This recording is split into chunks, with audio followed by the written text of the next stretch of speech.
Welcome to Let Me Fix This. Enjoy the video. You start by ensuring Warp is installed and you've signed in. That gives you syncing and plugin access. Next, enable shell integration so Warp can manage sessions and history. This is critical for shortcuts to work.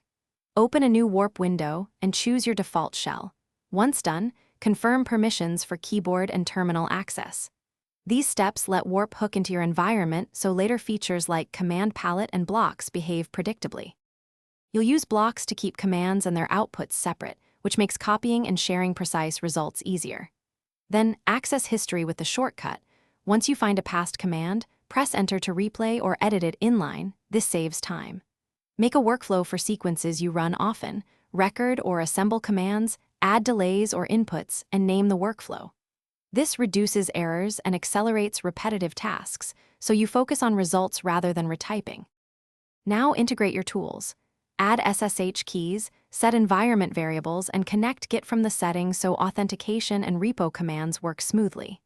Use the command palette for fuzzy search across commands, snippets, and settings. It's faster than menus. If something breaks, commands not executing, or UI glitches, restart Warp and reapply shell integration. That resolves most issues. If problems persist, check logs via the Help menu and Thanks for watching. If you found this helpful, don't forget to like and subscribe.